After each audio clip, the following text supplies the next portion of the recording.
आज की इस वीडियो में हम देखने वाले हैं factors affecting on substitution reaction. तो देखो इसके पहले हमने जो भी न्यूक्लियोफिलिक सब्स्टिट्यूशन रिएक्शन थी, for example SN1 reaction and SN2 reaction, उसका मैकेनिज्म वाला पार्ट खत्म कर दिया है। अगर आपने देखा हुआ नहीं है तो आप चैनल पे जाके देख सकते हो। तो चलो स्टार्ट करते हैं आज का वीडियो और हम इसमें देखेंगे factors affecting on substitution reaction. सबसे फर्स्ट वाला फैक्टर है इफेक्ट ऑफ सबस्ट्रेट। अब हम बात करते हैं SN1 रिएक्शन की। अब देख लेते हैं कि SN1 रिएक्शन में क्या होता है। आपको पता है यहाँ पे क्या होता है, RR ग्रुप्स। आपको क्या करना है, अल्किल हैलाइड की रिएक्शन करवानी होती है, कार्बोकैटायन बनेगा। उसके बाद न्यूक्लियोफाइल किस पे अटैक करेगा, कार्बोकैटायन पे अटैक करेगा, ठीक है, और आपका सब्स्टिट्यूशन वाला प्रोडक्ट बन जाएगा, सब्स्टिट्यूशन वाला प्रोडक्ट बन जाएगा। तो देखो यहाँ पे देखो क्या बन रहा है, आपका इंटरमीडिएट बन रहा है। तो ये इंटरमीडिएट क्या है, कार्बोकैटायन। और आपको पता है कार्बोकैटायन क्या होता है, इलेक्ट्रॉन डिफिशिएंट होता है। कार्बोकैटायन इलेक्ट्रॉन डिफिशिएंट होता है। तो अगर आपको इस वाले इंटरमीडिएट की स्टेबिलिटी देखनी है तो क्या करना होगा, कार्बोकैटायन को स्टेबलाइज करना होगा। दैट मींस यहाँ पे इलेक्ट्रॉन डेंसिटी को क्या करना होगा, इंक्रीज करना होगा। अब इलेक्ट्रॉन डेंसिटी कैसे इंक्रीज होगी, अगर आपके R ग्रुप्स जो होते हैं, यहाँ पे जो कार्बन को अटैच R ग्रुप्स है, तो R ग्रुप्स क्या हो, अगर डोनेटिंग हो, R ग्रुप कैसे हो, डोनेटिंग हो, या फिर अगर प्लस आई इफेक्ट शो करते हो, तो क्या करेंगे, ये वाले ग्रुप्स यहाँ पे कार्बन के पास की जो भी इलेक्ट्रॉन डेंसिटी होगी उसे इंक्रीज करेंगे। उससे कार्बोकैटायन को स्टेबिलिटी आएगी और रेट ऑफ रिएक्शन इंक्रीज होगी, ठीक है। तो देखो हम यहाँ पे देख लेते हैं कि सबसे फास्ट रिएक्शन कहाँ पे शो होती है, टर्शियरी सबस्ट्रेट में, उसके बाद सेकेंडरी में और सबसे लास्ट में फर्स्ट प्राइमरी। क्योंकि टर्शियरी में क्या होता है, टर्शियरी में यहाँ पे भी CH3 ग्रुप होगा, यहाँ पे भी CH3 ग्रुप होगा और यहाँ पे भी CH3 ग्रुप होगा। तो अगर हम कार्बोकैटायन की बात करें तो क्या है टर्शियरी सबस्ट्रेट, देखो ये है आपका कौन सा कार्बोकैटायन, टर्शियरी कार्बोकैटायन। यहाँ पे देख लेते हैं सेकेंडरी कार्बोकैटायन, ये हो गया आपका सेकेंडरी कार्बोकैटायन। और प्राइमरी कार्बोकैटायन में यहाँ पे लिख देता हूं,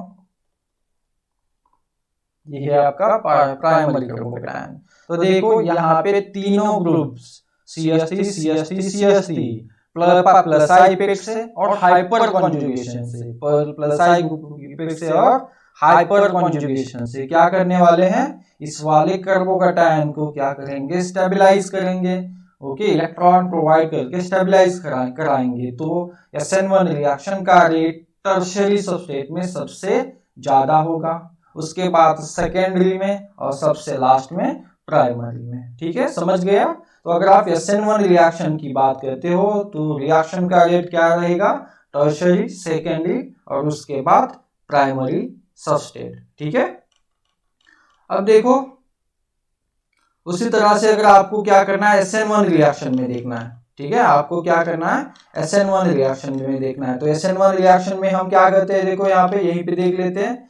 SN1 रिएक्शन में क्या होता है, इंटरमीडिएट स्टेट जो भी बनती है, जो भी इंटरमीडिएट स्टेट बनती है वो क्या बनती है, देखो इस तरह से बनती है। ओके, यहाँ पे आपका लिविंग ग्रुप क्या होगा, पार्शियली ब्रेक होगा। लिविंग ग्रुप जो भी होगा पार्शियली क्या होगा, ब्रेक होगा, और यहाँ पे न्यूक्लियोफाइल अटैच करेगा। अब आपको पता होगा, मैंने उस वाले वीडियो में बताया था आपको कि यहाँ पे जो भी ट्रांजिशन स्टेट बनती है, SN2 रिएक्शन की बात करें, SN2 रिएक्शन में जो भी ट्रांजिशन स्टेट बनती है वहां पे कार्बन इलेक्ट्रॉन रीच होता है, कार्बन इलेक्ट्रॉन रीच होता है। तो देखो इलेक्ट्रॉन रीच होने से ये डिस्टेबलाइज होता है। तो अगर हमें क्या करना है, इसे स्टेबलाइज करना है, अगर हमें इसे क्या करना है, स्टेबलाइज करना है, तो क्या करना होगा, हमें इसकी इलेक्ट्रॉन डेंसिटी को खींचना होगा, ठीक है। अगर यहाँ पे अगर कोई ग्रुप प्रेजेंट हो, देखो यहाँ पे भी R ग्रुप हो सकता है, अगर यहाँ पे ऐसा ग्रुप है जो इलेक्ट्रॉन डेंसिटी को क्या करे, खींच ले, विड्रॉ कर ले, तो यहाँ पे कार्बन के पास जो भी इलेक्ट्रॉन एक्सेस में इलेक्ट्रॉन डेंसिटी होगी वो कम हो जाएगी, और ट्रांजिशन स्टेट की स्टेबिलिटी क्या होगी, ट्रांजिशन स्टेट की स्टेबिलिटी क्या होगी, कम हो जाएगी। ठीक है, तो देखो इसीलिए SN2 रिएक्शन की अगर आप बात करते हो तो प्राइमरी सबस्ट्रेट क्या करता है, सबसे फास्ट रिएक्शन शो करता है, उसके बाद सेकेंडरी, और उसके बाद टर्शियरी सबस्ट्रेट क्या करेगा, आपका फास्ट रिएक्शन शो करेगा। क्योंकि देखो यहाँ पे कोई भी प्लस इफेक्ट नहीं है, कोई भी हाइपर कॉन्जुगेशन नहीं है। ठीक है, तो अगर हाइपर कॉन्जुगेशन नहीं है, प्लस इफेक्ट भी नहीं है, तो इलेक्ट्रॉन डेंसिटी को बढ़ाएगा नहीं।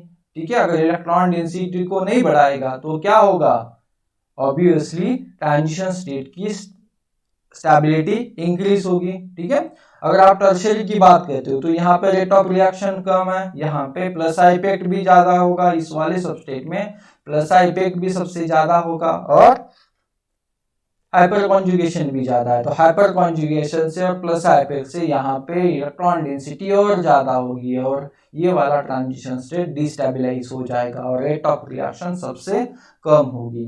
तो SN2 रिएक्शन में प्राइमरी सबस्टेट सबसे फास्ट रिएक्शन शो करता है, उसके बाद सेकेंडरी, और लास्ट में आएगा आपका टर्शियरी सबस्ट्रेट। ठीक है, तो इस तरह से हमने SN1 रिएक्शन में किस टाइप का सबस्ट्रेट होता है और SN2 रिएक्शन में किस टाइप का सबस्ट्रेट होता है इसे तो देख लिया। अब देखो यहाँ पे देखो इलेक्ट्रोफाइल कौन कौन से हैं, मिथाइल हैलाइड। ठीक है, यहाँ पे ये है आपका प्राइमरी, ये होगा 0 degree, primary, secondary, tertiary. Okay, और ये क्या है, नियोपेंटिल। तो देखो हमें यहाँ पे देखना है कि किसमें कौन सी रिएक्शन फास्ट होगी। अगर आप बात करते हो कहाँ पे, मिथाइल हैलाइड की, ठीक है, या फिर 0 डिग्री की, तो यहाँ पे देखो यहाँ पे SN1 रिएक्शन नहीं होगी। आपको पता है SN1 रिएक्शन के लिए क्या होना चाहिए, प्लस इफेक्ट होना चाहिए, हाइपर कॉन्जुगेशन होना चाहिए, तो इलेक्ट्रॉन डोनेशन होना चाहिए। तो यहाँ पे इलेक्ट्रॉन डोनेशन नहीं है जो कि कार्बोकैटायन को स्टेबलाइज करेगा, पर आपकी SN2 रिएक्शन यहाँ पे एक्सलेंट होगी, क्योंकि यहाँ पे कोई भी क्या नहीं है, डोनेटिंग पावर नहीं है। ठीक है, तो यहाँ पे SN2 रिएक्शन आपकी सबसे फास्ट होगी। अगर आप बात करोगे प्राइमरी की, तो देखो प्राइमरी पे भी आपकी SN2 नहीं होगी। ओके, SN2 नहीं होगी। ठीक है, या फिर होगी तो रिएक्शन का रेट बहुत कम होगा। तो देखो यहाँ पे इजीली कौन सी रिएक्शन हो सकती है, आपकी SN2 रिएक्शन की बात हो सकती है। अब बात करते हैं सेकेंडरी पे। अब देखो सेकेंडरी सबस्ट्रेट हो तो देखो दोनों रिएक्शन, SN1 रिएक्शन और SN2 रिएक्शन, दोनों रिएक्शन का रेट पुअर होता है। दोनों रिएक्शन पॉसिबल इजीली पॉसिबल नहीं होगी, दोनों रिएक्शन का भी रेट क्या होगा, कम होगा। कौन से वाले में, सेकेंडरी सबस्ट्रेट हो तो देखो आप कैसे बताओगे कि यहाँ पे SN1 होगी या SN2 होगी, वो डिपेंड करेगा आपकी बाकी के सबस्ट्रेट पे। ठीक है, जैसे सॉल्वेंट होता है, ठीक है, या फिर न्यूक्लियोफाइल होता है, तो इस तरह के बाकी के जो भी इफेक्ट्स हैं उस पे डिपेंड करेगा कि सेकेंडरी सबस्ट्रेट पे कौन सी रिएक्शन होगी। उसके बाद टर्शियरी है। टर्शियरी पे आपको पता है कि सबसे फास्ट रिएक्शन कौन शो करेगा, SN1 रिएक्शन होगी फास्ट, क्योंकि कार्बोकैटायन को सबसे ज्यादा स्टेबलाइज करेगा। पर SN2 रिएक्शन में जो भी ट्रांजिशन स्टेट बनती है, ये वाली ट्रांजिशन स्टेट बनती है, वहां पे टर्शियरी सबस्ट्रेट इसे डिस्टेबलाइज करेगा, तो यहाँ पे रिएक्शन नहीं होगी। अब बात करते हैं नियोपेंटिल की।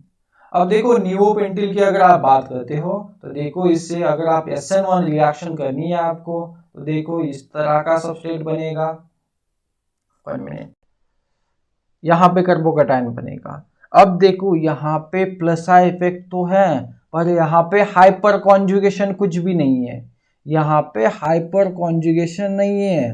तो सबसे ज्यादा स्टेबिलिटी जो भी कार्बोकैटायन को आती है वो आती है ड्यू टू हाइपर कॉन्जुगेशन।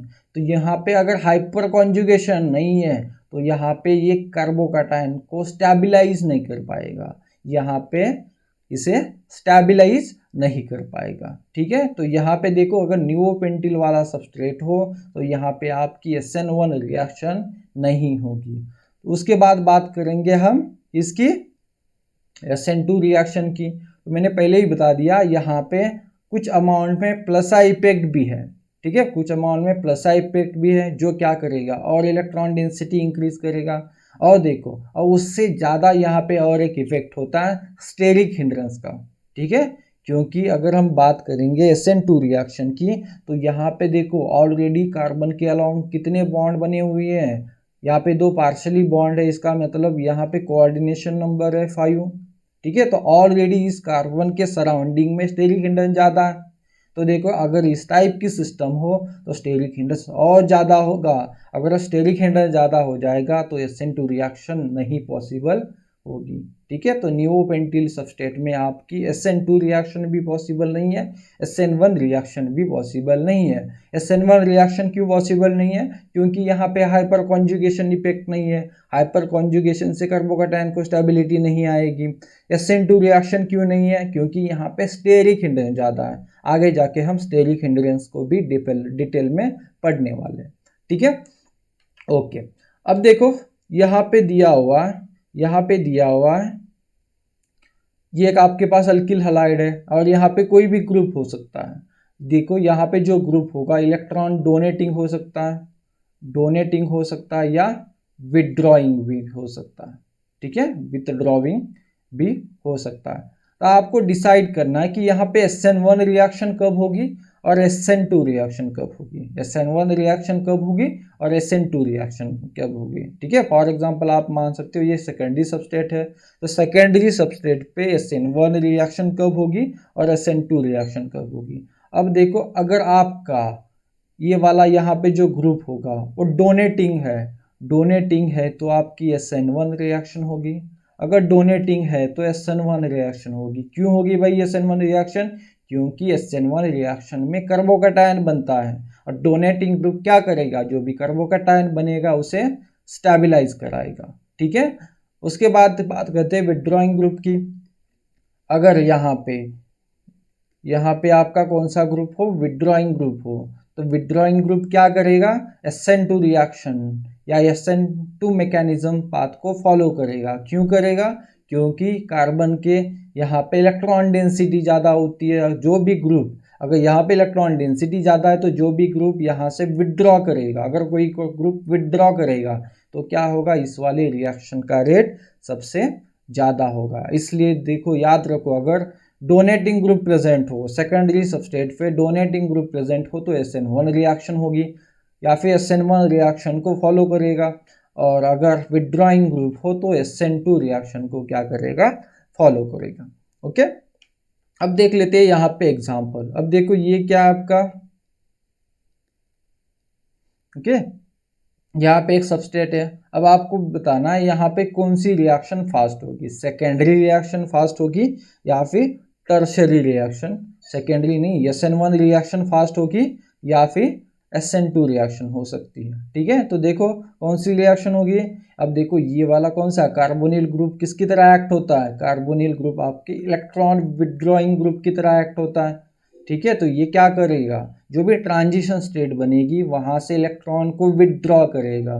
तो देखो कौन सी वाली ट्रांजिशन स्टेट से हमें इलेक्ट्रॉन विथड्रॉ करना होता है, जिससे कि रेट ऑफ रिएक्शन इंक्रीज होगा SN2 रिएक्शन से, ठीक है। तो यहाँ पे SN1 रिएक्शन नहीं होगी, यहाँ पे कौन सी होगी आपकी SN2 रिएक्शन, क्योंकि विथड्रॉइंग ग्रुप है, ट्रांजिशन स्टेट को क्या कर सकता है, स्टेबलाइज कर सकता है। ओके, समझ गए आप लोग। तो अब बात करते हैं SN1 reaction at allylic and benzylic position पे।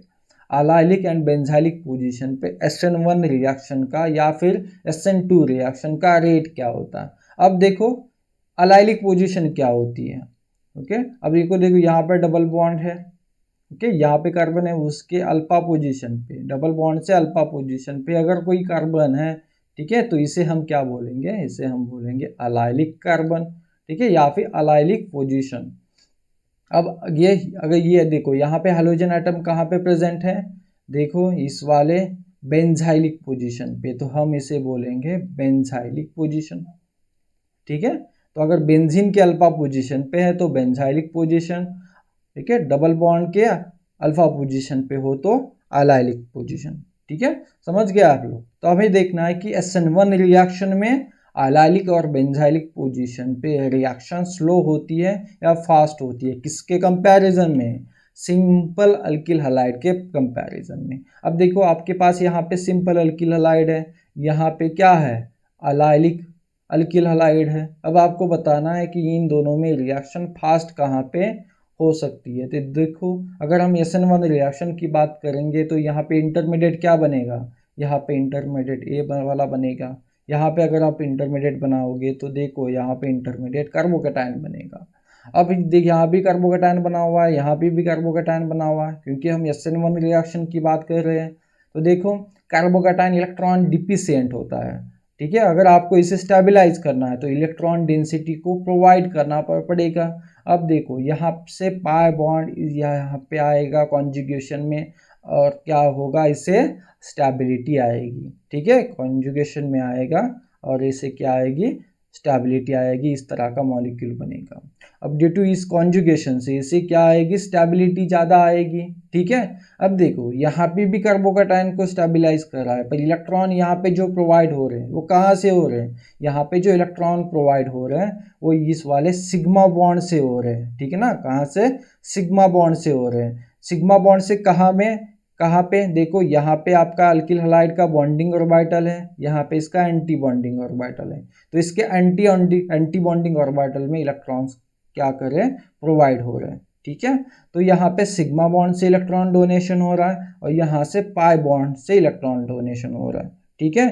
तो आपको पता होगा कि जो भी पाई ऑर्बिटल्स होते हैं, ठीक है, जो भी पाई ऑर्बिटल्स होते हैं वो वाले पाई ऑर्बिटल सिग्मा ऑर्बिटल से अच्छा डोनेटिंग एबिलिटी दिखाते हैं, अच्छी डोनेटिंग एबिलिटी दिखाते हैं, ठीक है। फॉर एग्जांपल अगर आप इसकी एनर्जी की ऑर्डर निकालोगे, ठीक है, यहाँ पे सिग्मा ऑर्बिटल आएगा, उसके बाद पाई नॉन बॉन्डिंग, उसके बाद pi star sigma star pi star non bonding पाई, और यहाँ पे आएगा आपका सिग्मा। अब आपको पता है ये तीनों क्या होते हैं, डोनर, ठीक है, ये तीनों क्या होते हैं, डोनर होते हैं, और ये दोनों क्या होते हैं, एक्सेप्टर होते हैं।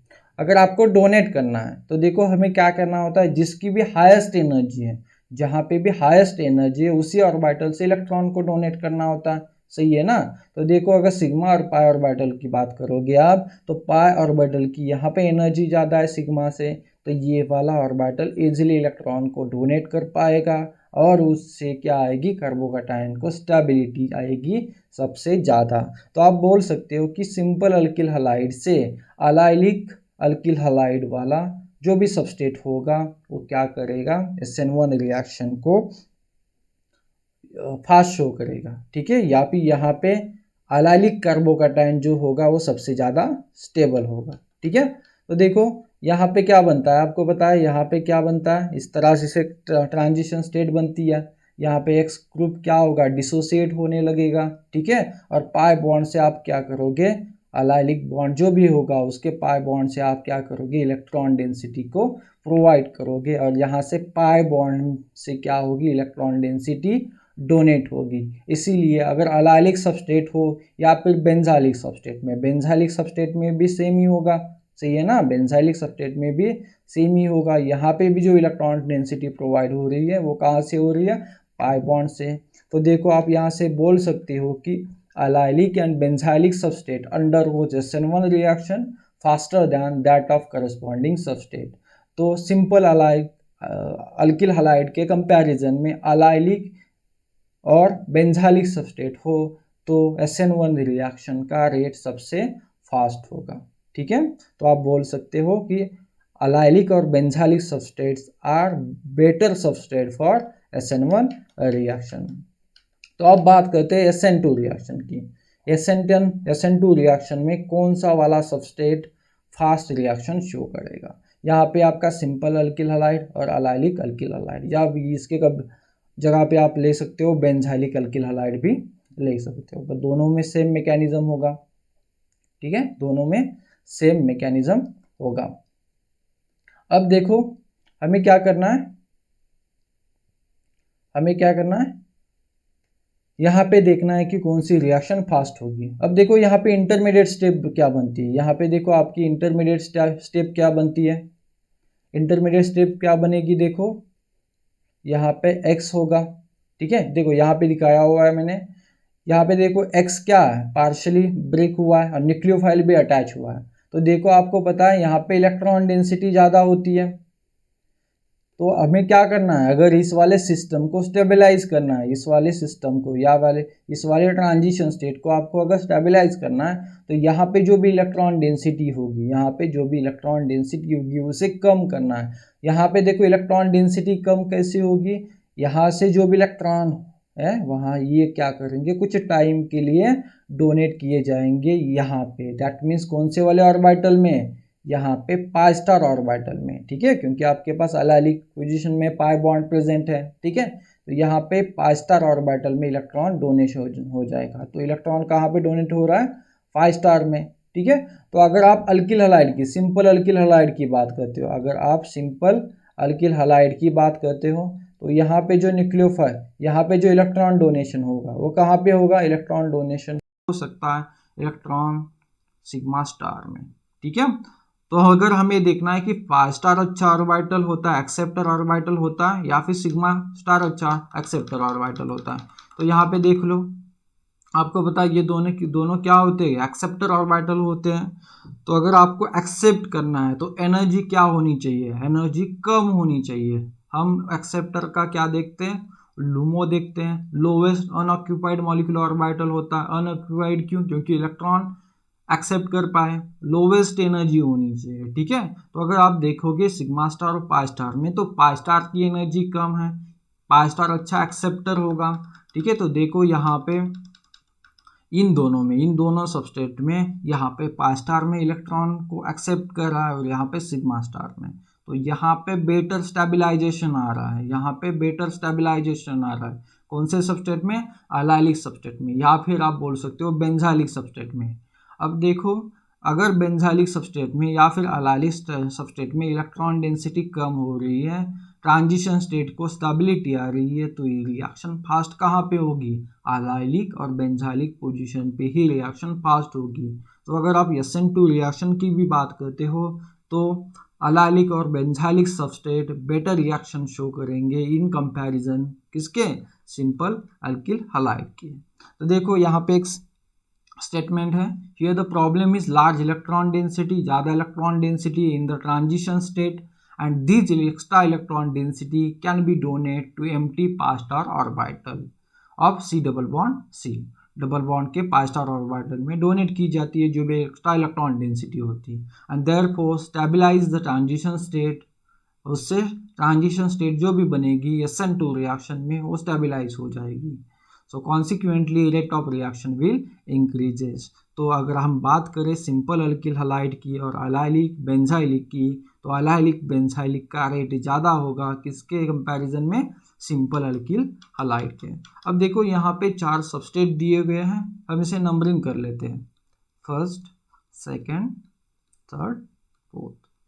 अब आपको यहाँ पे बताना है कि रेट ऑफ SN2 रिएक्शन सबसे ज़्यादा कहाँ पे होगा, रेट ऑफ SN2 रिएक्शन सबसे ज़्यादा कहाँ पे होगा।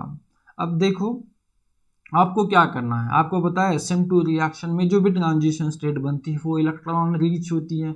हमें क्या करना है, वहाँ पे जो भी इलेक्ट्रॉन डेंसिटी है उसे कम करना है। अगर कम करना है तो इलेक्ट्रॉन विड्रॉइंग ग्रुप होगा, तो जितना अच्छा विड्रॉइंग ग्रुप होगा, जितना अच्छा विड्रॉइंग ग्रुप होगा, ठीक है, उतनी ही स्टेबिलिटी ज़्यादा होगी, ठीक है। अब देखो यहाँ पे भी अलाइलिक सबस्टेट है, यहाँ पे भी अलाइलिक सबस्टेट है, यहाँ पे भी देखो एक टाइप का ये भी अलाइलिक सबस्टेट है, एक्चुअली ये कार्बोनिल है, ये भी आपका क्या है, एक अलाइलिक सबस्टेट है, क्योंकि यहाँ पे आपका ट्रांजिशन स्टेट बनेगा, ठीक है, यहाँ पे न्यूक्लियोफाइल आएगा, ओके। तो यहाँ पे इलेक्ट्रॉन, इस कार्बन के अलॉन्ग इलेक्ट्रॉन डेंसिटी ज़्यादा होगी। अगर यहाँ पे इलेक्ट्रॉन डेंसिटी ज़्यादा होगी तो यहाँ से ये कहाँ पे ट्रांसफ़र करेगा, इस वाले पाई ऑर्बिटल में, इस वाले कार्बोनिल के पाई ऑर्बिटल में, या फिर यहाँ से कहाँ पे ट्रांसफ़र करेगा, यहाँ से यहाँ पे ट्रांसफ़र करेगा, यहाँ से यहाँ पे ट्रांसफ़र करेगा, इस वाले से यहाँ पे ट्रांसफ़र करेगा। तो हमें देखना है यहाँ पे पाई स्टार ऑर्बिटल है, यहाँ पे भी पाई स्टार ऑर्बिटल है, यहाँ पे भी पाई स्टार ऑर्बिटल है।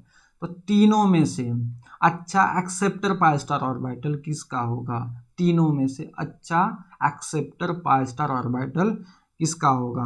तो अगर आपको एक कंसेप्ट पता है इसकी एनर्जी की, तो देखो जितनी इलेक्ट्रोनेगेटिविटी ज़्यादा होगी उतना ही उसका एक्सेप्टर ऑर्बिटल ज़्यादा विड्रॉइंग होगा। जितनी इलेक्ट्रोनेगेटिविटी ज़्यादा होगी उतना ही उसका एक्सेप्टर ऑर्बिटल ज़्यादा विड्रॉवर होगा। ठीक है, तो देखो यहाँ पे ऑक्सीजन की इलेक्ट्रोनेगेटिविटी ज़्यादा है तो यहाँ पे सबसे ज़्यादा स्टेबलाइजेशन होगा। उसके बाद नाइट्रोजन के पाई स्टार में, ठीक है, इस वाले डबल बॉन्ड के पाई स्टार में, और सबसे लास्ट में कार्बन वाले पाई स्टार में स्टेबलाइजेशन, ठीक है, होगा।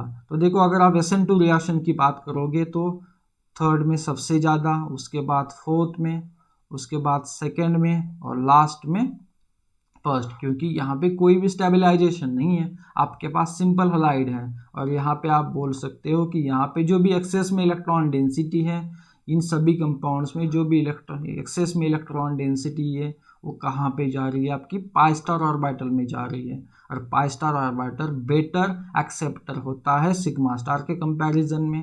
अब यहाँ पे अगर आप बताओगे तो जितनी इलेक्ट्रोनेगेटिविटी ज़्यादा होगी उतना ही उसका pi star orbital better acceptor होगा। ठीक है, बस इतना आप याद रखो। तो यहाँ पे इस तरह से आप रेट ऑफ SN2 रिएक्शन बता सकते हो। अब देखो यहाँ पे भी कुछ सबस्ट्रेट दिए गए हैं, जैसे कि आपके पास है allylic, benzylic, alpha alkoxy, alpha carbonyl और अल्फा कार्बोनिल एंड टर्शियरी। तो देखो SN1 रिएक्शन कहाँ पे होगी कहाँ पे नहीं होगी, इसी को हमें क्या करना है, देखना है। तो देख लो यहाँ पे अलाइलिक है तो अलाइलिक पे पता है आपको, अलाइलिक और बेंजाइलिक पे SN2 रिएक्शन भी हो सकती है, SN1 रिएक्शन भी हो सकती है। तो SN1 भी होगी, SN2 भी होगी। बेंजाइलिक पे भी सेम, क्योंकि पाई और पाई स्टार ऑर्बिटल्स इन्वॉल्व होते हैं, तो यहाँ पे भी होगी और यहाँ पे भी होगी। अब बात करते हैं यहाँ पे। अब देखो अगर आप SN1 रिएक्शन यहाँ पे कराओगे तो यहाँ पे क्या बनेगा, ठीक है, यहाँ पे देखो क्या बनेगा, RO, यहाँ पे आएगा पॉजिटिव चार्ज, तो कार्बोकैटायन बनेगा। यहाँ पे ऑक्सीजन लोन पेयर से इसे स्टेबलाइज कराएगा, तो इससे क्या आएगी, कार्बोकैटायन की स्टेबिलिटी बढ़ेगी। तो यहाँ पे देखो SN1 रिएक्शन भी होगी क्योंकि कार्बोकैटायन को स्टेबलाइज करा। ठीक है, तो अगर देखो आप SN2 रिएक्शन की बात करोगे तो आपको पता है यहाँ पे क्या होता है, यहाँ पे आपको पता है क्या होता है, यहाँ पे आपका लिविंग ग्रुप भी होगा, X भी होगा, न्यूक्लियोफाइल भी होगा। तो यहाँ पे इलेक्ट्रॉन डेंसिटी ज़्यादा होगी, तो इस इलेक्ट्रॉन डेंसिटी को ये वाली लोन पे और ज़्यादा इंक्रीज करेगी, तो इससे ये ट्रांजिशन स्टेट अनस्टेबल हो जाएगी। ठीक है, तो यहाँ पे SN1 रिएक्शन के कंपैरिजन में SN1 रिएक्शन अच्छी नहीं होगी। ठीक है, तो यहाँ पे आपकी कौन सी रिएक्शन होगी बेटर, कौन सी रिएक्शन होगी, SN1 रिएक्शन ही बेटर होगी अल्कोक्सी सबस्ट्रेट पे। उसके बाद हम बात करेंगे कार्बोनिल फंक्शनल ग्रुप की। आपको पता है ये कार्बोनिल ग्रुप क्या है, विड्रॉइंग नेचर बिहेवियर शो करता है। तो यहाँ पे आपको पता है कार्बोकैटायन को और ज्यादा अनस्टेबलाइज करेगा, तो यहाँ पे SN1 रिएक्शन नहीं होगी। कौन सी रिएक्शन होगी, SN2 रिएक्शन होगी, क्योंकि इस वाले इलेक्ट्रॉन डेंसिटी को यहाँ पे जो भी ट्रांजिशन स्टेट बनती है SN2 रिएक्शन में उसकी इलेक्ट्रॉन डेंसिटी को कम कराएगा। उसके बाद बात करेंगे alpha carbonyl and tertiary centre पे। यहाँ पे देखो अल्फा कार्बोनिल ग्रुप प्रेजेंट है और यहाँ पे एक्चुअली टर्शियरी सबस्ट्रेट है। आपको पता है टर्शियरी सबस्ट्रेट पे SN1 रिएक्शन होती है, SN1 रिएक्शन होती है, पर देखो यहाँ पे क्या है, विड्रॉइंग ग्रुप प्रेजेंट है। तो अगर विड्रॉइंग ग्रुप प्रेजेंट है तो कार्बोकैटायन को और ज्यादा अनस्टेबलाइज कराएगा। ओके, और रेट ऑफ रिएक्शन कम होगी, क्योंकि कार्बोकैटायन स्टेबलाइज नहीं है तो रेट ऑफ रिएक्शन कम होगी। तो यहाँ पे बैड रिएक्शन होगी। ठीक है, यहाँ पे बैड रिएक्शन होगी इस वाले सेंटर पे। तो अगर आप बात करोगे SN2 की, तो यहाँ पे देखो आपको पता है कि टर्शियरी में स्लो रिएक्शन होती है, टर्शियरी में स्लो रिएक्शन होती है, पर यहाँ पे कार्बोनिल ग्रुप भी तो है, तो ये क्या करेगा, इलेक्ट्रॉन डेंसिटी को खींचेगा, उससे इलेक्ट्रॉन डेंसिटी कम होगी ट्रांजिशन स्टेट की और रेट ऑफ रिएक्शन इंक्रीज करेगा। तो यहाँ पे रिएक्शन हो सकती है, इस वाले सबस्टेट पे SN2 रिएक्शन हो सकती है। अगर आप बात करोगे SN1 और SN2 इस वाले सबस्टेट पे तो SN2 रिएक्शन फास्ट होगी। तो देखो यहाँ पे हम कंक्लूजन क्या निकालेंगे, कंक्लूजन आपका ये होगा कि जो भी न्यूक्लियोफिलिक सब्स्टिट्यूशन रिएक्शन होती है at allylic and benzylic substrate either by SN1 or SN2 is faster in comparison with normal alkyl halides। तो SN1 रिएक्शन के लिए और SN2 रिएक्शन के लिए अलाइलिक एंड बेंजाइलिक सबस्ट्रेट जो होते हैं वो क्या है, बेस्ट ऑप्शन है इन्हीं दोनों रिएक्शन के लिए। इन दोनों सब सबस्ट्रेट में क्या होगा, रिएक्शन का रेट सबसे ज्यादा होगा। अब उसके बाद हम बढ़ेंगे विनाइलिक और अराइलिक सबस्ट्रेट की तरफ, क्योंकि हम क्या देख रहे हैं, हम देख रहे हैं factors affecting on substrate. Okay, तो हमें यहाँ पे देखना है विनाइलिक और अराइलिक अगर सबस्ट्रेट हो तो SN1 रिएक्शन का रेट क्या होगा, SN2 रिएक्शन का रेट क्या होगा। अब देखो ये क्या है आपकी विनाइलिक पोजीशन पे, अगर डबल बॉन्ड पे हैलोजन प्रेजेंट हो तो आपका होता है फिनाइलिक, और अगर हैलाइड जो भी होता है, हैलोजन एटम जो भी होता है वो कहाँ पे प्रेजेंट हो, बेंजीन रिंग पे, तो होता है आपका अराइलिक। ठीक है, तो अलाइलिक, विनाइलिक और अराइलिक पोजीशन आपको समझ में आ गई। अब उसके बाद देखते हैं SN1 रिएक्शन में क्या होगा। SN1 रिएक्शन में देखो अल्किल हैलाइड यहाँ से चला जाएगा और आपका इंटरमीडिएट बनेगा कार्बोकैटायन। अब देखो यहाँ पे जो भी कार्बोकैटायन बनेगा इसे ये वाला पाई बॉन्ड क्या करेगा, इसे ये वाली सिस्टम क्या करेगी, डिस्टेबिलाइज करेगी, क्योंकि यहाँ पे कौन सा हाइब्रिडाइजेशन है, sp2। यहाँ पे यस कैरेक्टर ज्यादा होता है, अगर यस कैरेक्टर ज्यादा है तो विड्रॉइंग कैरेक्टर ज्यादा होगा, अगर विड्रॉइंग कैरेक्टर ज्यादा है तो कार्बोकैटायन अनस्टेबिलाइज हो जाएगा, कार्बोकैटायन अनस्टेबिलाइज हो जाएगा। ठीक है, high S character, okay, S character ज्यादा है, इससे क्या होगा, इलेक्ट्रोनेगेटिविटी बढ़ेगी, यहाँ पे कार्बोकैटायन डिस्टेबिलाइज होगा। ठीक है, तो देखो अगर आप इस टाइप की सिस्टम बनती है, डबल बॉन्ड पे कार्बोकैटायन बनता है तो स्टेबल नहीं होगा, अगर स्टेबल नहीं होगा तो ये रिएक्शन ही पॉसिबल नहीं होगी। तो आप बोल सकते हो अलाइलिक पोजीशन पे या फिर बेंजाइलिक पोजीशन पे, यहाँ पे भी यही पे कार्बोकैटायन बनेगा, पाई बॉन्ड पे ही बनेगा। ठीक है, तो अराइलिक पोजीशन हो या विनाइलिक पोजीशन सबस्टेट हो, आपकी SN1 रिएक्शन पॉसिबल ही नहीं होगी। उसके बाद देखो SN2 रिएक्शन की बात करते हैं। अब देखो SN2 रिएक्शन में यहाँ पे क्या होता है, X ग्रुप क्या है, पार्शियली अटैच होगा, और लिविंग ग्रुप भी, न्यूक्लियोफाइल भी यहाँ पे पार्शियली अटैच होगा। अब आपको पता है यहाँ पे क्या होता है, इलेक्ट्रॉन डेंसिटी बढ़ती है। ठीक है, इलेक्ट्रॉन डेंसिटी ज्यादा होगी। ठीक है, यहाँ पे क्या होगी, आपकी इलेक्ट्रॉन डेंसिटी ज्यादा होगी। ऑलरेडी यहाँ पे पाई बॉन्ड बना हुआ है, यहाँ पे भी है, यहाँ पे भी इसके ऑर्बिटल्स हैं। ठीक है, तो देखो यहाँ पे ऑलरेडी इलेक्ट्रॉन डेंसिटी ज्यादा है और भी इलेक्ट्रॉन डेंसिटी ज्यादा है, यहाँ पे स्टेबिलाईजेशन कोई नहीं है, यहाँ पे पाई इलेक्ट्रॉन्स भी प्रेजेंट है। तो अगर पाई इलेक्ट्रॉन्स भी प्रेजेंट है, इस कार्बन के अलोंग भी अगर इलेक्ट्रॉन डेंसिटी ज्यादा है, तो ओवरऑल क्या होगा, ओवरऑल इस वाले सिस्टम, ये वाली जो सिस्टम होगी वो भी क्या बन जाएगी, आपकी डिस्टेबिलाइज बन जाएगी। ठीक है, क्या बन जाएगी, डिस्टेबिलाइज बन जाएगी। अगर ट्रांजिशन स्टेट डिस्टेबिलाइज हो जाएगी तो यहाँ पे भी रिएक्शन नहीं होगी। तो आप बोल सकते हो अलाइलिक और बेंजाइलिक पोजीशन पे भी SN2 रिएक्शन पॉसिबल नहीं है। ठीक है, तो देखो अलाइलिक और बेंजाइलिक पोजीशन पे SN1 रिएक्शन भी पॉसिबल नहीं होती है और SN2 रिएक्शन भी पॉसिबल नहीं होगी। ठीक है, तो चलो बढ़ते हैं आगे। अब हमें देखना है बाइसाइक्लिक सिस्टम, हमें देखना है बाइसाइक्लिक सिस्टम में क्या होगा। अब देखो बाइसाइक्लिक सिस्टम पे ब्रिज हेड पोजीशन पे SN1 रिएक्शन पॉसिबल नहीं है। ठीक है, फॉर एग्जांपल देखो यहाँ पे आपके पास क्या है, यहाँ पे आपके पास बाइसाइक्लिक कंपाउंड है और ये है इसका ब्रिज हेड का पे कार्बन। ठीक है, यहाँ पे भी प्रेजेंट होता है और यहाँ पे भी होता है। तो यहाँ पे अगर कोई आपका हैलाइड हो, हैलोजन हो, तो वो क्या होगा, SN1 रिएक्शन में चला जाएगा और आपका क्या बनेगा, इस वाले पोजीशन पे कार्बोकैटायन बनेगा, इस वाले पोजीशन पे कार्बोकैटायन बनेगा। अब देखो यहाँ पे जो कार्बोकैटायन बनेगा ये प्लेनर नहीं होगा, ये वाला कार्बोकैटायन प्लेनर नहीं होगा, क्योंकि देखो यहाँ पे क्या होना चाहिए, जो भी कार्बोकैटायन बनता है प्लेनर होना चाहिए। ठीक है, जो भी कार्बोकैटायन बनता है वो प्लेनर नहीं होना चाहिए। अब ये क्या है, ये ब्रिज्ड कंपाउंड है, तो ये प्लेन में ही नहीं आ सकता, ये इस तरह से प्लेनर बन ही नहीं पाएगा। अगर प्लेनर नहीं होगा तो कार्बोकैटायन नहीं, ठीक है, आपकी इस कार्बोकैटायन जो भी होगा वो प्लेनर नहीं होगा। अगर प्लेनर नहीं होगा तो आपकी यहाँ पे SN1 रिएक्शन पॉसिबल ही नहीं है। तो देखो ब्रिज हेड पोजीशन पे भी आपकी SN1 रिएक्शन हो नहीं सकती, क्योंकि यहाँ पे कार्बोकैटायन क्या बनेगा आपका, कार्बोकैटायन प्लेनर नहीं होगा। अगर प्लेनर नहीं होगा तो SN1 रिएक्शन नहीं होगी। अब अगर आप SN2 रिएक्शन की बात करते हो तो SN2 रिएक्शन की अगर बात करते हो तो देखो न्यूक्लियोफाइल है, ठीक है। आपको पता है न्यूक्लियोफाइल कहाँ से अटैक करता है, न्यूक्लियोफाइल बैक साइड से अटैक करता है। किसके, लिविंग ग्रुप के बैक साइड से अटैक करेगा, ठीक है। दैट मीन्स यहाँ पे अटैक करेगा। अब देखो इसका जो भी एंटी बॉन्डिंग ऑर्बिटल है, ये इसका बॉन्डिंग ऑर्बिटल है हेलोजन का, यहाँ पे एंटी बॉन्डिंग ऑर्बिटल है, यहाँ पे अटैक करना चाहिए।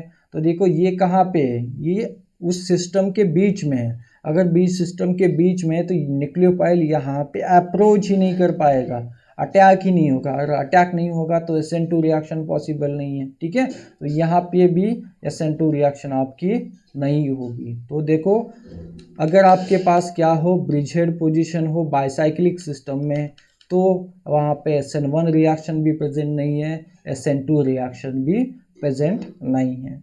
पर देखो वहाँ पे कौन सी वाली केस में रिएक्शन होगी, ब्रिजहेड पोजीशन पे रिएक्शन कब होगी, ठीक है, या फिर रिएक्शन का रेट कब ज़्यादा होगा। देखो as a carbon atom increases flexibility increases. अगर उस वाले सिस्टम में, बाइसाइक्लिक सिस्टम में, अगर नंबर ऑफ कार्बन इंक्रीज होते हैं, नंबर ऑफ कार्बन क्या होते हैं, इंक्रीज होते हैं, तो फ्लेक्सिबिलिटी, जो भी रिंग होगी उसकी फ्लेक्सिबिलिटी इंक्रीज होगी। अगर फ्लेक्सिबिलिटी इंक्रीज होगी तो ये क्या करेंगे, एजी यहाँ पे इजीली क्या कर पाएंगे, प्लेनर ज्योमेट्री अडॉप्ट कर पाएंगे, ठीक है। फॉर एग्जांपल देखो यहाँ पे आपके पास सबस्ट्रेट है, यहाँ पे देखो नंबर ऑफ कार्बन्स कितने हैं, नंबर ऑफ कार्बन्स है 7, यहाँ पे 8, यहाँ पे और भी ज़्यादा। तो मैंने बता दिया as a carbon atom increases flexibility increase होगी, तो यहाँ पे कम कार्बन एटम है, यहाँ पे और ज़्यादा, यहाँ पे सबसे ज़्यादा है।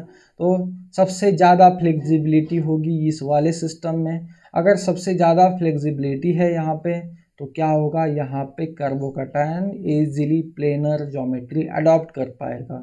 अगर प्लेनर ज्योमेट्री अडॉप्ट कर पाता है तो यहाँ पे रेट ऑफ रिएक्शन सबसे फास्ट होगा। तो अगर आप बात करोगे इस वाले सारे सबस्ट्रेट में रेट ऑफ सॉलोलिसिस की, सॉलोलिसिस, ठीक है, क्या होता है, आपको क्या करना है, SN1 रिएक्शन करनी होती है।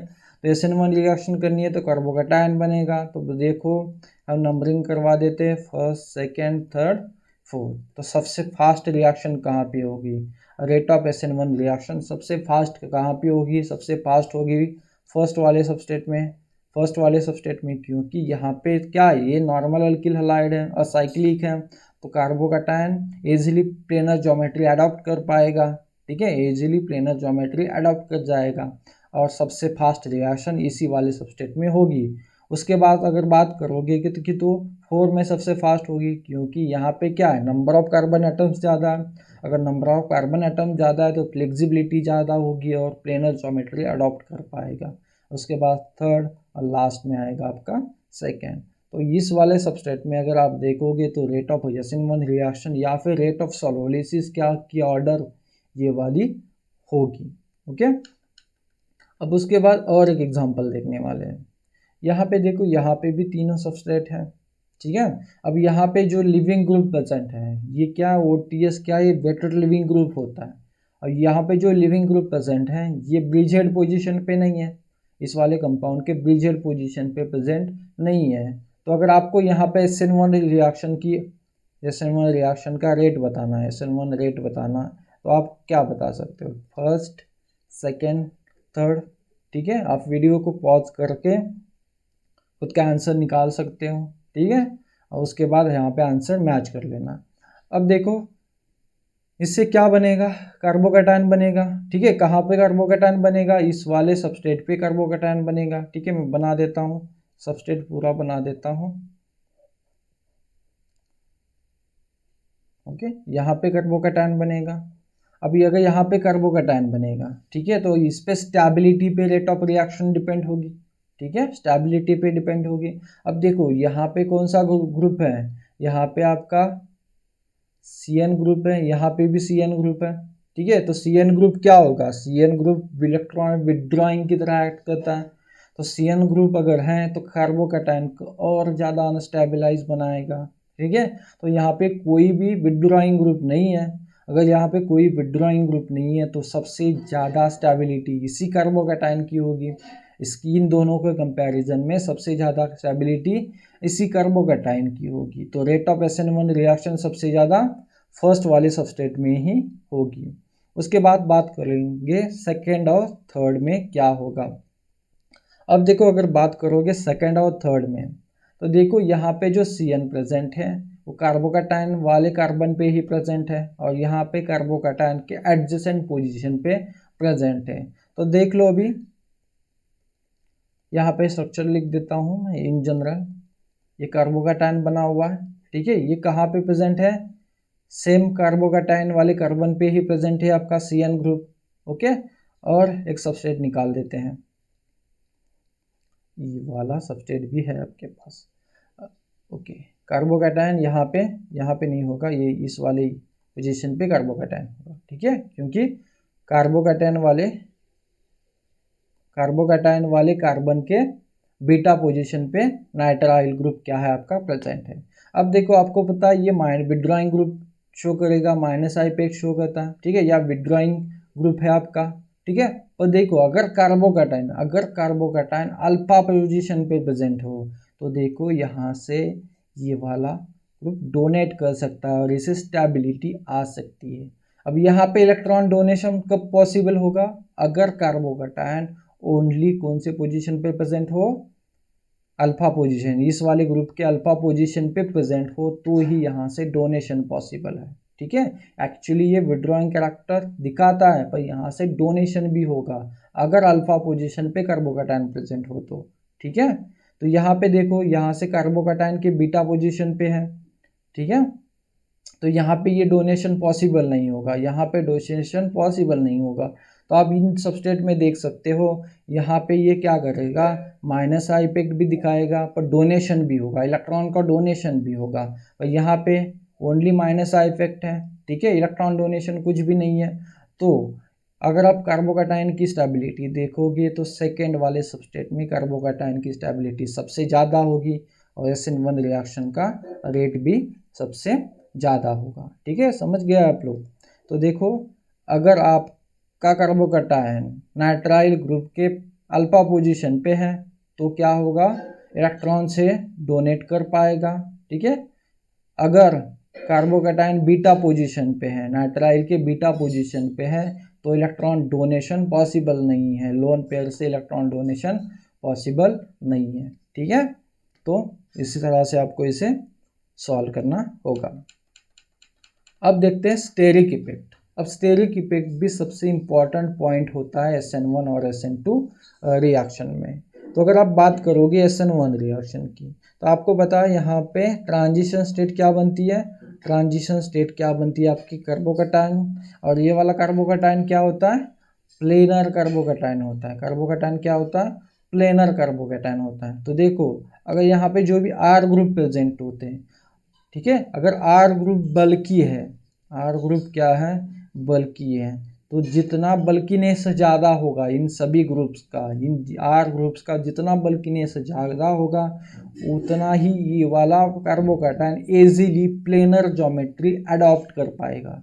समझ पा रहे हो मेरी बात को, जितना यहाँ पे यहाँ पे जो कार्बोकैटायन बना हुआ है उसके सराउंडिंग में जितना स्टेरिक हिंड्रेंस ज़्यादा होगा, जितना स्टेरिक हिंड्रेंस ज़्यादा होगा उतना ही वो इजीली क्या कर पाएगा, आपका प्लेनर ज्योमेट्री अडॉप्ट कर पाएगा। तो अगर हम बात करें प्राइमरी, सेकेंडरी और टर्शरी सबस्टेट की तो आपको पता है टर्शरी में सबसे ज़्यादा स्टेरिक हिंड्रेंस होता है, तो यहाँ पे SN1 रिएक्शन का रेट ज़्यादा होगा।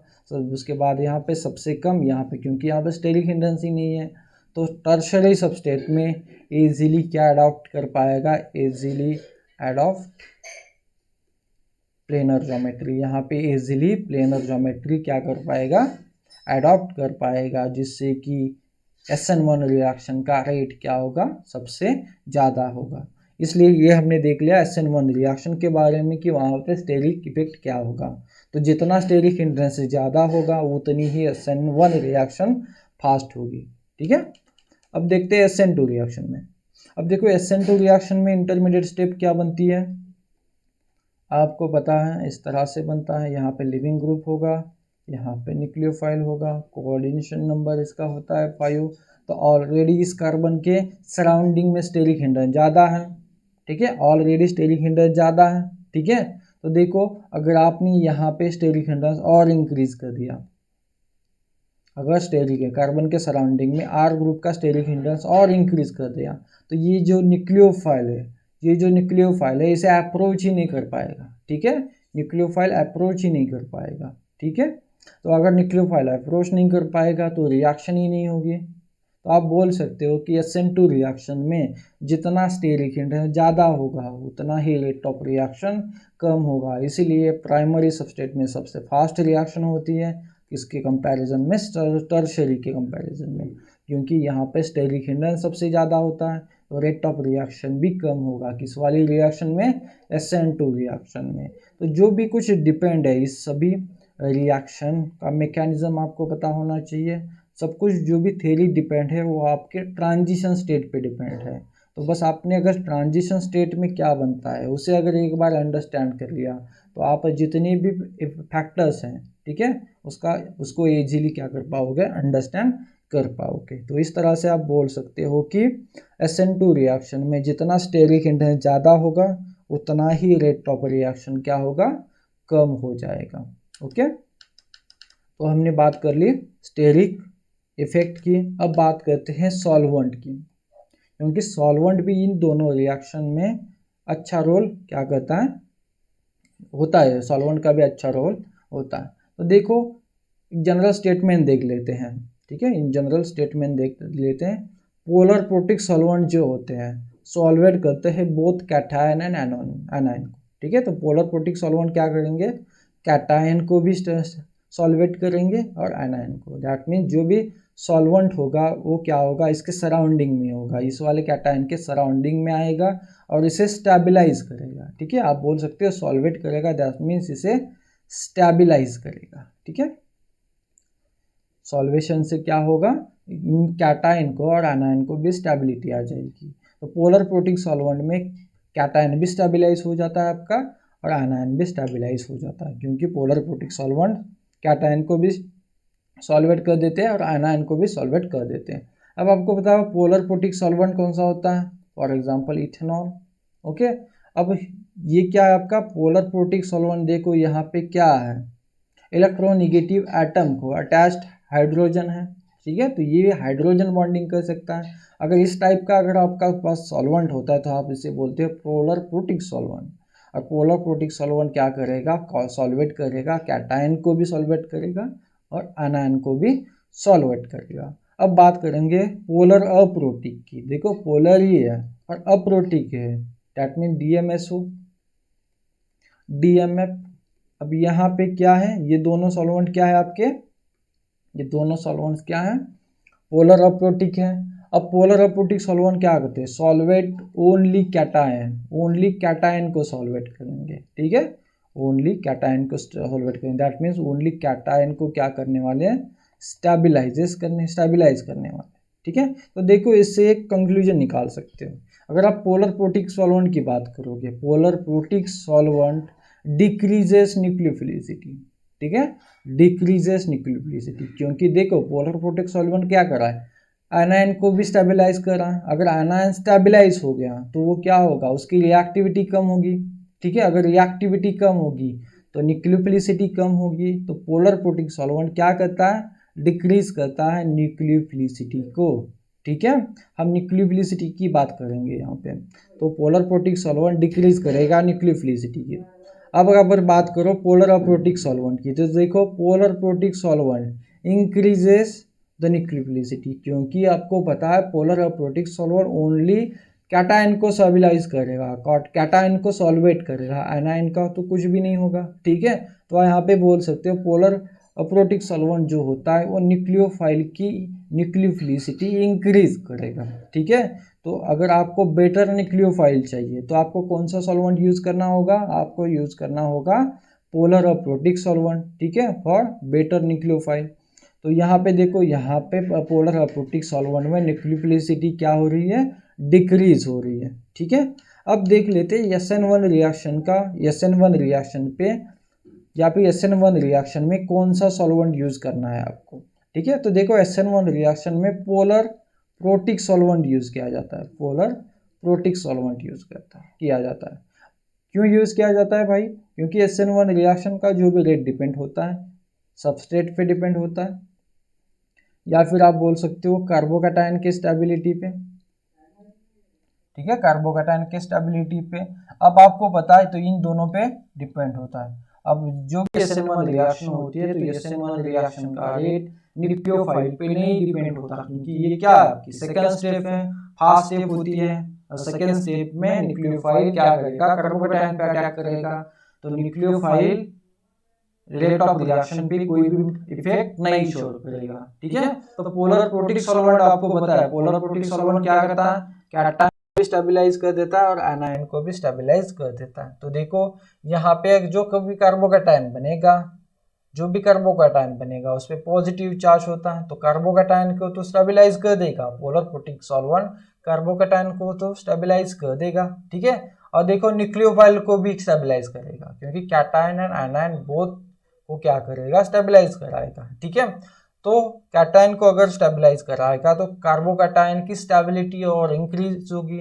अगर कार्बोकैटायन की स्टेबिलिटी इंक्रीज होगी तो रेट ऑफ रिएक्शन और ज्यादा होगा। ठीक है, तो polar protic solvent stabilizes carbocation.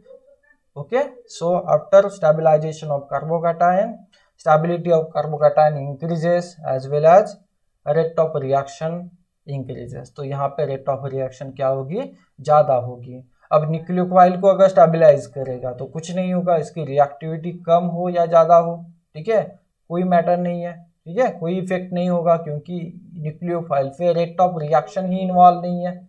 तो यहाँ पे अगर आपको यूज करना है तो पोलर प्रोटिक सॉल्वेंट को ही क्या करना पड़ेगा, यूज करना होगा। कहाँ पे, SN1 रिएक्शन में। तो अगर SN1 रिएक्शन में आप पोलर प्रोटिक सॉल्वेंट यूज करते हो तो रेट ऑफ रिएक्शन सबसे फास्ट होगी। ठीक है, उसके बाद देखो SN2 रिएक्शन में। अब देखो SN2 रिएक्शन में आपको क्या यूज करना होता है, पोलर अप्रोटिक। अब देखो पोलर अप्रोटिक से क्या होगा, आपको पता है पोलर अप्रोटिक क्या करवाता है, पोलर अप्रोटिक सॉल्वेंट क्या करवाता है, ओनली कैटायन को स्टेबलाइज करेगा। ठीक है, ओनली कैटायन को स्टेबलाइज करेगा, एनायन को स्टेबलाइज नहीं कराएगा। तो अगर आप SN2 रिएक्शन के रेट ऑफ रिएक्शन की बात करें तो डिपेंड होता है सबस्ट्रेट पे और न्यूक्लियोफाइल पे। ठीक है, सबस्ट्रेट पे और न्यूक्लियोफाइल पे। देखो यहाँ पे पोलर प्रोटिक अप्रोटिक सॉल्वेंट क्या कर रहा है, polar aprotic solvent only cation को स्टेबलाइज कर रहा है, और यहाँ पे तो कोई कैटायन इन्वॉल्व ही नहीं है, ये एनायन को स्टेबलाइज नहीं करेगा। ठीक है, अब देखो अगर एनायन को स्टेबलाइज नहीं करेगा तो न्यूक्लियोफाइल की न्यूक्लियोफिलिसिटी ज़्यादा होगी। अगर न्यूक्लियोफाइल की न्यूक्लियोफिलिसिटी ज़्यादा होगी तो यहाँ पे न्यूक्लियोफाइल SN2 रिएक्शन पे के रेट पे इफेक्ट करता है। ठीक है, अगर अच्छा न्यूक्लियोफाइल है तो SN2 रिएक्शन का रेट ज़्यादा होगा। ठीक है, तो आप यहाँ पे बता सकते हो कि पोलर अप्रोटिक सॉल्वेंट से न्यूक्लियोफिलिसिटी बढ़ेगी, अगर न्यूक्लियोफिलिसिटी इंक्रीज होगी तो SN2 रिएक्शन का रेट भी ज़्यादा होगा। तो SN2 रिएक्शन में आपको क्या कौन सा सॉल्वेंट यूज करना है, आपको पोलर अप्रोटिक सॉल्वेंट यूज करना है। तो ये हो गया आपका सॉल्वेंट के बारे में। अब कुछ एग्जांपल देख लेते हैं। अब देखो एग्जांपल है, आपके पास सिंपल मिथाइल आयोडाइड है, आपने रिएक्शन करवा दी NaN3 के साथ in methanol solvent. Okay, methanol solvent में रिएक्शन करवा दी। अब यहाँ पे क्या होगा, सब्स्टिट्यूशन रिएक्शन हो जाएगी। ओके, N3 NaN3 क्या है आपका, N3 माइनस बनेगा इससे। ठीक है, न्यूक्लियोफाइल है। ओके, यहाँ पे क्या होगी, सब्स्टिट्यूशन रिएक्शन होगी। अब देखो यहाँ पे प्राइमरी सबस्ट्रेट है, यहाँ पे प्राइमरी सबस्ट्रेट है तो कौन सी रिएक्शन होगी, SN2 रिएक्शन होगी। अब देखो यहाँ पे ये भी प्राइमरी सबस्ट्रेट है, सेम रिएजेंट है बट सॉल्वेंट डिफरेंट है। ठीक है, बट सॉल्वेंट डिफरेंट, तो यहाँ पे भी SN2 रिएक्शन होगी और आपका सब्स्टिट्यूशन वाला प्रोडक्ट आपको मिलेगा। अब देखो यहाँ पे जो सॉल्वेंट यूज किया ये क्या है आपका, मिथेनॉल, पोलर प्रोटिक सॉल्वेंट होता है, और DMF क्या, पोलर अप्रोटिक सॉल्वेंट है। ये क्या है आपका, पोलर अप्रोटिक सॉल्वेंट। ठीक है, प्रोडक्ट तो दोनों भी बन रहा है। ठीक है, और देखो यहाँ पे मिथेनॉल है, पोलर अप्रोटिक सॉल्वेंट है, और रिएक्शन कौन सी है, रिएक्शन है आपकी SN2 रिएक्शन। और SN2 रिएक्शन का रेट किस पे डिपेंड होता है, न्यूक्लियोफाइल पे। और न्यूक्लियोफाइल की न्यूक्लियोफिलिसिटी कब इंक्रीज होगी, अगर आप पोलर अप्रोटिक सॉल्वेंट यूज करोगे तो। ठीक है, तो अगर आपने ये फर्स्ट और सेकंड रिएक्शन की बात करते हो तो फर्स्ट सेकंड वाली रिएक्शन का रेट क्या होगा, ज़्यादा होगा फर्स्ट वाली रिएक्शन से। तो इस तरह से सॉल्वेंट पे आपके रिएक्शन का रेट डिपेंड होगा। इस तरह से सॉल्वेंट आपके रिएक्शन के रेट पे क्या करेगा, इफेक्ट शो करेगा। ठीक है, समझ गए आप लोग। ठीक है, अब देखो और एक एग्जांपल है, ये कौन सी पोजीशन है भाई, ये है आपकी बेंजाइलिक पोजीशन, या फिर आप बोल सकते हो सेकेंडरी बेंजाइलिक पोजीशन।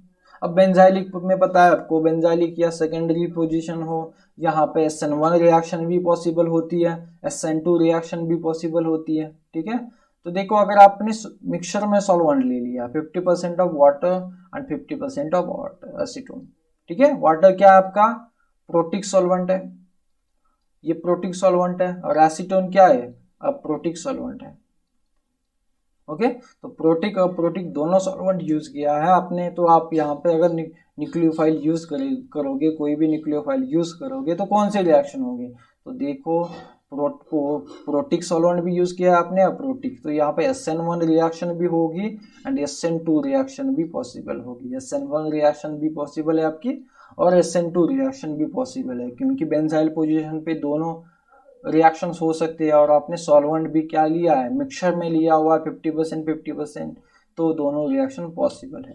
अब यहाँ पे सेम है, पर सॉल्वेंट अलग है, DMF है। अब DMF क्या होता है, अप्रोटिक सॉल्वेंट है, अप्रोटिक सॉल्वेंट है। अगर आप न्यूक्लियोफाइल यूज करोगे तो कौन सी रिएक्शन होगी आपकी, कौन सी रिएक्शन होने वाली है यहाँ पे, SN2 रिएक्शन, क्योंकि अप्रोटिक सॉल्वेंट क्या करता है, न्यूक्लियोफाइल की न्यूक्लियोफिलिसिटी इंक्रीज करेगा, उससे SN2 रिएक्शन का रेट सबसे ज़्यादा होगा। ओके, तो इस तरह से आपको सॉल्वेंट को देखना है। अब एक लास्ट पॉइंट इसमें देख लेते हैं, इफेक्ट ऑफ न्यूक्लियोफाइल। तो ये सारे क्या है, इफेक्ट्स हैं जो रिएक्शन के रेट पे इफेक्ट शो करते हैं। ठीक है, ये सारे फैक्टर्स हैं। अब देखो इफेक्ट ऑफ न्यूक्लियोफाइल, आपके पास है हार्ड न्यूक्लियोफाइल और आपके पास है सॉफ्ट न्यूक्लियोफाइल। ठीक है, क्योंकि आपको पता है न्यूक्लियोफाइल की जो भी न्यूक्लियोफिलिसिटी होती है वो कौन सी रिएक्शन में अचीव होनी चाहिए, SN2 रिएक्शन में, क्योंकि SN2 रिएक्शन का जो भी रेट होता है वो न्यूक्लियोफाइल पे डिपेंड है। ठीक है, न्यूक्लियोफाइल पे डिपेंड है, SN1 रिएक्शन पे डिपेंड नहीं है। ठीक है, तो देखो हमें क्या करना है, हमें दोनों सॉल्वेंट में से दोनों न्यूक्लियोफाइल में से कौन सा न्यूक्लियोफाइल यूज करना है, उसी को देख लेंगे। तो देखो हार्ड न्यूक्लियोफाइल क्या होता है, अगर हार्ड न्यूक्लियोफाइल आपका क्या होता है, अगर आपके न्यूक्लियोफाइल का साइज स्मॉल हो, ठीक है, या फिर इलेक्ट्रोनेगेटिविटी ज़्यादा हो,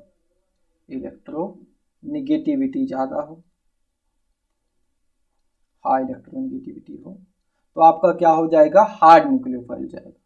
ओके, अब हार्ड न्यूक्लियोफाइल क्यों है, ठीक है, और आपको बताएगा कि हार्ड न्यूक्लियोफाइल जो होता है वो बेटर न्यूक्लियोफाइल नहीं होता, नॉट ये बेटर न्यूक्लियोफाइल, जो भी हार्ड न्यूक्लियोफाइल्स होते हैं वो बेटर न्यूक्लियोफाइल्स नहीं होते। ओके, अब देखो इससे कोई भी कुछ नहीं होगा, क्योंकि आपको पता है SN1 रिएक्शन का रेट जो होता है न्यूक्लियोफाइल पे डिपेंड नहीं है। ठीक है, पर देखो उसके अलावा भी इसने हार्ड न्यूक्लियोफाइल की यूज किया, क्योंकि आपको पता है सेकंड जो भी आपकी इंटरमीडिएट बनता है, यहाँ पे क्या बनता है, कार्बोकैटायन बनता है, कार्बोकैटायन पे न्यूक्लियोफाइल अटैक करेगा और उसके बाद आपका प्रोडक्ट आपको मिल जाएगा। ठीक है, अब देखो यहाँ जो कार्बोकैटायन बना हुआ है, अब ये जो कार्बोकैटायन है ये टाइप का इलेक्ट्रोफाइल है। अब ये इलेक्ट्रोफाइल कौन सा है भाई, ये है आपका हार्ड इलेक्ट्रोफाइल।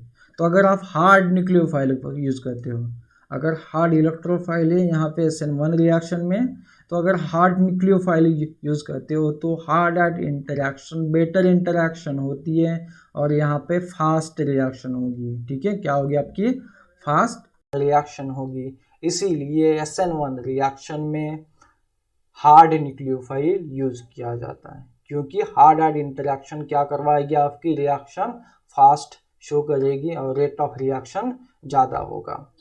अब देखते हैं SN2 रिएक्शन में। अब जो भी देखो सॉफ्ट न्यूक्लियोफाइल होते हैं वो बेटर न्यूक्लियोफाइल्स होते हैं। क्या होते हैं आपके? बेटर न्यूक्लियोफाइल्स होते हैं। अब देखो सॉफ्ट न्यूक्लियोफाइल क्या होता है, होते हैं जिनकी हाई साइज हो, या फिर आप बोल सकते हो क्या, लेस इलेक्ट्रोनिगेटिविटी हो, ठीक है, लेस इलेक्ट्रोनिगेटिविटी हो, तो आप उसे क्या बोलोगे, सॉफ्ट न्यूक्लियोफाइल। अब देखो यहाँ पे ट्रांजिशन स्टेट को देखना है आपको, बस इसे ही देखना है, बाकी कुछ नहीं है। यहाँ पे यहाँ पे एक्स ग्रुप होगा, ठीक है। अब क्या होगा, इसके आपको एंटी बॉन्डिंग में अटैक करना है, न्यूक्लियोफाइल को क्या करवाना है आपको, इसके एंटी बॉन्डिंग में अटैक करवाना है। तो देखो यहाँ पे तो कोई कार्बोकैटायन नहीं है, यहाँ पे जो इलेक्ट्रोफिलिक सेंटर है, यहाँ पे जो इलेक्ट्रोफिलिक सेंटर होता है वो सॉफ्ट होता है, यहाँ पे जो इलेक्ट्रोफिलिक होता है सेंटर होता है वो सॉफ्ट होता है। सॉफ्ट है तो आपको सॉफ्ट न्यूक्लियोफाइल से रिएक्शन करवानी होती है, तो सॉफ्ट इंटरेक्शन भी बेटर इंटरेक्शन होती है, और यहाँ पे भी क्या होगा, रेट ऑफ रिएक्शन ज़्यादा होगा या फिर फास्ट रिएक्शन होगी, ठीक है, फास्ट रिएक्शन होगी। तो हार्ड इंटरेक्शन और soft interaction fast reaction show करता है। हार्ड सॉफ्ट हो तो फास्ट रिएक्शन नहीं होगी, स्लो रिएक्शन होगी। और यहाँ पे देखो सॉफ्ट न्यूक्लियोफाइल यूज किया हुआ है अपने, तो सॉफ्ट इलेक्ट्रोफाइल के साथ बेटर इंटरेक्शन कर पाएगा और रिएक्शन फास्ट होगी। और आपने अगर देखो सॉफ्ट न्यूक्लियोफाइल यूज किया तो इसकी न्यूक्लियोफिलिसिटी भी ज़्यादा होगी, और अगर न्यूक्लियोफिलिसिटी ज़्यादा है तो आपको पता है SN2 रिएक्शन का रेट न्यूक्लियोफाइल पे डिपेंड होता है, और इससे क्या होगा, SN2 रिएक्शन का रेट भी बढ़ेगा। तो SN1 रिएक्शन के लिए आपको हार्ड न्यूक्लियोफाइल यूज करना है, और SN2 रिएक्शन में आपको सॉफ्ट न्यूक्लियोफाइल यूज करना है, ठीक है। तो इसे आपने इस तरह से यूज किया। अब और एक पॉइंट बचा हुआ है, इसे भी डिस्कस कर लेते हैं जल्दी से, इफेक्ट ऑफ लिविंग ग्रुप। अब देखो दोनों भी रिएक्शन में, SN1 रिएक्शन में और SN2 रिएक्शन में, दोनों भी रिएक्शन में जो भी फर्स्ट स्टेप होती है उसमें क्या होता है, आपको क्या करना होता है, इसे निकालना होता है, ठीक है। फॉर एग्जांपल SN1 रिएक्शन में आपका क्या बनेगा, इसे निकालने के बाद कार्बोकैटायन बनेगा। SN2 रिएक्शन में तो एक ही स्टेप में रिएक्शन होगी, ठीक है, SN2 तो एक ही स्टेप में रिएक्शन होगी, ओके। न्यूक्लियोफाइल बैक साइड से अटैक करेगा और ये यहाँ से चला जाएगा, ठीक है, और आपकी यहाँ पे आपको क्या मिलेगा, प्रोडक्ट मिलेगा। अब देखो लिविंग ग्रुप के किस टाइप का होना चाहिए, अब यहाँ पे बोलेंगे कि बेटर लिविंग ग्रुप होना चाहिए, बेटर लिविंग ग्रुप होना चाहिए। क्यों होना चाहिए भाई, बेटर लिविंग ग्रुप होना चाहिए, क्यों होना चाहिए, अगर देखो यहाँ पे जो X माइनस है ये बेटर लिविंग ग्रुप नहीं है। अब बेटर लिविंग ग्रुप क्या होता है, stabilize anion. Better leaving group क्या होता है, स्टेबलाइज एनायन। अब देखो अगर ये वाला जो ग्रुप है X माइनस जो है वो अगर स्टेबलाइज नहीं है, बेटर लिविंग ग्रुप नहीं है, ठीक है। तो अगर स्टेबलाइज नहीं है तो रिएक्टिविटी ज़्यादा होगी, अगर रिएक्टिविटी ज़्यादा होगी तो फिर से इस पे अटैक करेगा, अगर फिर से इस पे अटैक करेगा तो ये वाली रिएक्शन कहाँ पे जाएगी, रिवर्स में जाएगी। अगर बेटर लिविंग ग्रुप नहीं है तो रिएक्शन का रेट आपका क्या होगा, कम हो जाएगा। इसीलिए SN1 रिएक्शन में आपके पास बेटर लिविंग ग्रुप होना चाहिए। सेम केस होती है आपकी SN2 रिएक्शन में भी, यहाँ पे भी क्या होता है, न्यूक्लियोफाइल क्या करेगा, देखो इस पे अटैक करेगा, -X माइनस हो जाएगा, ठीक है। अब देखो अगर ये भी बेटर लिविंग ग्रुप नहीं है, स्टेबलाइज्ड एनायन नहीं है, अगर रिएक्टिव है तो फिर से इस पे अटैक करेगा, फिर से इस पे अटैक करेगा, और आपको यहाँ पे भी रिएक्शन रिवर्स में मिलेगी। तो SN1 रिएक्शन हो या फिर SN2 रिएक्शन हो, दोनों रिएक्शन में बेटर लिविंग ग्रुप होना चाहिए। थोड़ा डिस्कस कर लेते हैं कि बेटर लिविंग ग्रुप क्या होता है। मैंने पहले ही बता दिया आपको कि स्टेबलाइज एनायन होता है। अब आप बात करोगे कि हैलोजेंस की, F minus, Cl minus, Br minus और R माइनस, तो इन चारों की अगर बात करोगे तो यहाँ पे स्टेबिलिटी इस तरफ बढ़ती है, एनायन की अगर आप स्टेबिलिटी देखोगे तो इस तरफ बढ़ेगी। तो ये देखो लिविंग ग्रुप एबिलिटी भी किस तरफ बढ़ेगी, नीचे की तरफ बढ़ेगी। ठीक है, लिविंग ग्रुप एबिलिटी। तो आप यहाँ से बता सकते हो कि I माइनस जो होता है वो आपका बेटर लिविंग ग्रुप होता है। अब क्यों होता है बेटर लिविंग ग्रुप? क्योंकि यहाँ पे जो भी आयनायन है वो मोर स्टेबिलाइज्ड होता है। अब मोर स्टेबिलाइज्ड क्यों होता है यहाँ पे? क्योंकि देखो ये फ्लोरीन की जो भी साइज है, फ्लोरीन की साइज कम है, इस पे इलेक्ट्रोनिगेटिविटी भी ज़्यादा है। अगर साइज कम है, इलेक्ट्रोनिगेटिविटी ज़्यादा है, तो इलेक्ट्रॉन इलेक्ट्रॉन का रिपल्शन होगा और ये डिस्टेबिलाइज हो जाएगा। ठीक है, और अगर आप बात करते हो आयोडीन की, इसकी साइज बहुत ज़्यादा होती है। ठीक है, इसकी साइज भी ज़्यादा है, इलेक्ट्रोनिगेटिविटी भी कम है। ठीक है, तो देखो अगर साइज ज़्यादा है तो ये यहाँ पे जो भी चार्ज है ये क्या कर पाएगा, इस पे क्या फैल सकता है। ठीक है, तो इससे क्या आएगा, इससे इस वाले आयन को स्टेबिलिटी आएगी। ठीक है, तो देखो अगर आपकी साइज इंक्रीज होती है, अगर आपके आई माइनस के आयन की अगर स्टेबिलिटी इंक्रीज होती है, हालाइट्स की स्टेबिलिटी इंक्रीज होती है, तो स्टेबिलिटी साइज इंक्रीज होती है, तो साइज इंक्रीज होने से स्टेबिलिटी इंक्रीज होगी। क्योंकि ये जो चार्ज बना हुआ है, जो इलेक्ट्रॉन डेंसिटी एक्सेस में है, नेगेटिव साइन का मीनिंग क्या है, यहाँ पे क्या है, आयनाइन इलेक्ट्रॉन की डेंसिटी ज़्यादा है। अगर इलेक्ट्रॉन की डेंसिटी ज़्यादा है तो इन इलेक्ट्रॉन की डेंसिटी को आपको क्या करना होगा, इस पे स्टेबिलाइज करना होगा। तो जितनी साइज ज़्यादा होगी उतनी ही इलेक्ट्रॉन की स्टेबिलिटी ज़्यादा होगी। इसीलिए हम क्या बोलते हैं, बेटर लिविंग ग्रुप कौन से होंगे आपके, स्टेबिलाइज आयन। या फिर आप बोल सकते हो जो भी आपके पास गैसियस प्रोडक्ट्स होते हैं, गैसियस प्रोडक्ट्स होते हैं। ठीक है, जो भी गैसियस प्रोडक्ट मिलता है, गैसियस जो भी बाय प्रोडक्ट मिलता है, ठीक है, वो भी आपके पास क्या होते हैं, बेटर लिविंग ग्रुप्स होते हैं। ठीक है, तो देखो SN1 रिएक्शन में या फिर SN2 रिएक्शन में आपके पास क्या होना चाहिए, बेटर लिविंग ग्रुप होना चाहिए। तो देखो इतने सारे हमने क्या देख लिए हैं, इफेक्ट देख लिए हैं।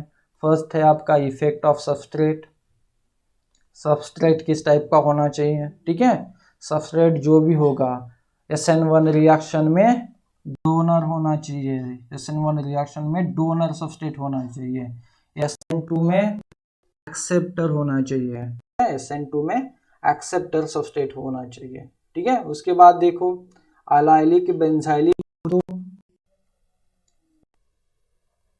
दोनों रिएक्शन पॉसिबल है, SN1 भी पॉसिबल है और SN2 भी पॉसिबल है। ठीक है, उसके बाद अगर बात करोगे आप फिनाइलिक की और अराइलिक की, तो यहाँ पे दोनों रिएक्शन पॉसिबल नहीं है, SN1 भी पॉसिबल नहीं है और SN2 भी पॉसिबल नहीं है। आपको पता है ब्रिज हेड पे भी रिएक्शन पॉसिबल नहीं होते, तो देख सकते हो बाइसाइक्लिक में, बाइसाइक्लिक में ब्रिज हेड पोजीशन, ब्रिज पे भी आप SN2 भी पॉसिबल नहीं होती और SN2 भी पॉसिबल नहीं है, SN1 भी पॉसिबल नहीं है और SN2 भी पॉसिबल नहीं है। ओके, उसके बाद बात करेंगे सॉल्वेंट की। तो SN1 में सॉल्वेंट किस टाइप का होना चाहिए, SN1 में सॉल्वेंट क्या होना चाहिए आपका, पोलर प्रोटिक। प्रोटिक सॉल्वेंट क्या करेगा, सॉल्वेंट कैटायन और आयनाइन को स्टेबलाइज करेगा। ठीक है, जिससे कार्बोकैटायन को स्टेबिलिटी आएगी और रेट ऑफ रिएक्शन ज्यादा होगा। SN2 में पोलर अप्रोटिक, पोलर अप्रोटिक क्या करेगा, पोलर अप्रोटिक ओनली कैटायन को स्टेबलाइज करेगा, उससे न्यूक्लियोफाइल की न्यूक्लियोफिलिसिटी इंक्रीज होगी। ठीक है, उसके बाद steric hindrance, steric hindrance, steric hindrance SN1 में जितनी ज्यादा होगी उतना ही रेट ऑफ रिएक्शन ज्यादा होगा। SN2 में स्टेरिक हिंड्रेंस क्या होनी चाहिए, कम होनी चाहिए। ठीक है, SN2 में ज्यादा होनी चाहिए, SN2 में जितना स्टेरिक हिंड्रेंस कम होगा उतनी ही रिएक्शन का रेट ज्यादा होगा। ठीक है, उसके बाद हम देते हैं न्यूक्लियोफाइल। SN1 में हार्ड न्यूक्लियोफाइल चाहिए, क्योंकि हार्ड इंटरेक्शन होती है। ठीक है, hard interaction fast reaction show करेगी, और SN2 में सॉफ्ट न्यूक्लियोफाइल चाहिए, क्योंकि यहाँ पे सॉफ्ट इंटरेक्शन फास्ट होगी और soft nucleophiles are better nucleophiles. Okay, soft nucleophile जो होते हैं बेटर न्यूक्लियोफाइल्स होते हैं। और सबसे लास्ट में हमने बात की लिविंग ग्रुप की। तो लिविंग ग्रुप क्या होने चाहिए आपके पास? बेटर लिविंग ग्रुप होने चाहिए। क्या होने चाहिए? बेटर लिविंग ग्रुप होने चाहिए। अगर आपके पास बेटर लिविंग ग्रुप है तो SN1 का भी रेट ज़्यादा होगा और SN2 रिएक्शन का भी रेट ज़्यादा होगा। तो इतने सारे फैक्टर्स हैं आपके पास जो SN1 और SN2 रिएक्शन के रेट पे इफेक्ट शो करते हैं। ठीक है, तो यहाँ पे ये सारा कुछ खत्म हो गया।